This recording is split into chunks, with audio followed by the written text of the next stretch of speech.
During Chapter 3 of As Dusk Falls, you'll be introduced to a character named Thorne, who's a shady gangster that's come to collect the Holt family patriarch, Bear Holt's gambling debts. His arrival sets the Holts down the path that leads to a whole lot of death and destruction. All because Bear is apparently really bad at poker. I mean, really, really bad. I'm Jamie Latour, and this video will show the consequences of saving or killing Thorne in As Dusk Falls. The first time you'll be introduced to Thorne is during a flashback scene showing the Holt boys working on the roof of the family barn. This scene is followed by Bear arriving, criticizing their work, and then getting into a fistfight with Tyler. Now that's some good parenting. Eventually, that fight will be broken up, and Jay will head inside the house to fix up some cold drinks. Once you're in the house, you'll see that a man dressed in a stereotypical evil suit with a stereotypical evil haircut is trespassing in your home. This is Thorne, and he wants Bear to pay up the money that he owes. Now, prior to the fight between Bear and Tyler, Bear will have thrown over his special wristwatch to Jay. Once Thorne reveals why he's there, you'll have the option to either keep the watch or give it to Thorne as a gesture of goodwill. If you give Thorne the watch, well, he'll just take the watch, which will buy your family some time to pay off the debt. But if you keep the watch, this decision will trigger a QuickTime event where you'll throw a scalding hot pot of water into Thorne's face. Needless to say, your family isn't getting any more time thanks to that decision. Regardless of which option you choose, Bear will come into the house afterwards to retrieve his watch, leading to a scuffle between him and Thorne that will end with Bear tossing Thorne out of the house. As he drives away, Thorne will declare that the Holts are doomed. And he's more or less right.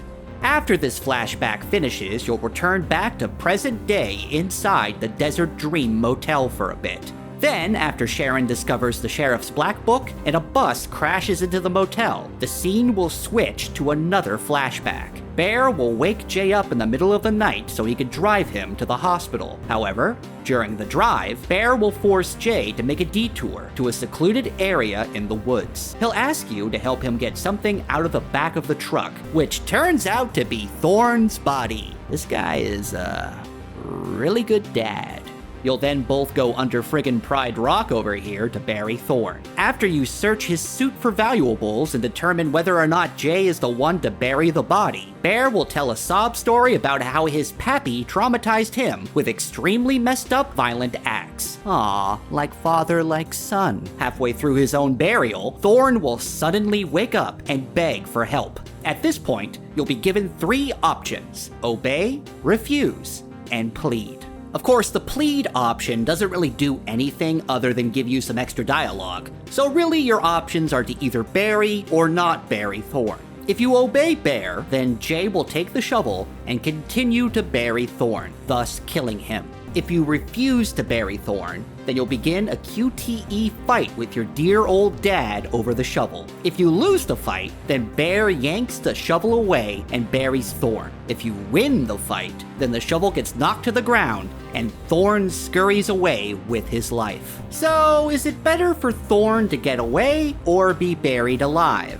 Following this either successful or unsuccessful burial, you'll get another lovely bonding session between Jay and Bear. Bear will then attempt to hang himself in the barn so his family could claim the life insurance money. You'll be given the option to either cut him down or let him hang. After this scene plays out, you'll have 4 outcomes. Either Bear and Thorne are dead, Bear is dead but Thorne is alive, Bear is alive but Thorne is dead, or both men are alive.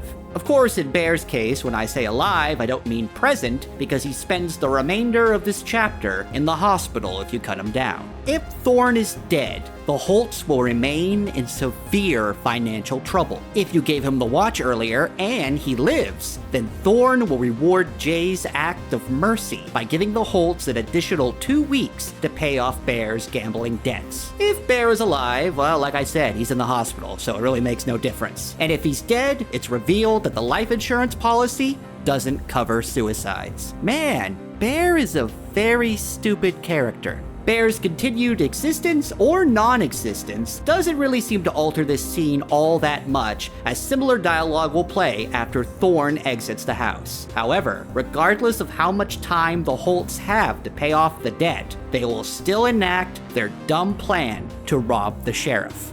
So Thorne's burial or non-burial doesn't really seem to matter that much to the immediate plot, other than how much it traumatizes poor Jay. The decision that does seem to matter in this chapter is whether or not Bear hangs himself. If earlier in the chapter, Vince decides to tell the Holts about the pager that he received from the sheriff, and then manages to successfully escape the burning motel, then near the end of this chapter, he'll have a showdown with Sheriff Romero that will end in a QTE battle. If you succeed, and don't wind up being electrocuted by the sheriff, then you'll retrieve his gun and confront the Holts, who are holding Zoe hostage outside. At this point, Jay will arrive and point his gun at you. If Jay cut Bear down and Vince refuses to lower his gun, then Jay will shoot him in the leg, leading to the Holts running off with Zoe. If Jay let Bear hang, then he'll refuse to sacrifice anything more and not shoot Vince. Although Sharon will do it instead. So yeah, in both scenarios, refusing to lower your weapon leads to Vince being shot and Zoe being kidnapped. But in one of them, at least Jay isn't the one resorting to violence, so that's nice. If you want to avoid Zoe being taken at all, then you need to survive the QTE fight with either the sheriff or Tyler if you sided with the sheriff earlier in the chapter. Then you need to lower your gun if you have one, and when given the dialogue options of "I'm begging you," "I can help you,"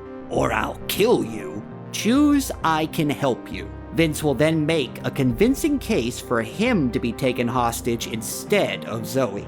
After this event, Chapter 3 will then end, and Chapter 4 will then begin, with either Zoe or Vince as a hostage of the Holts. For more gaming news and guides, check out thegamer.com. Thanks for watching, and we'll see you next time.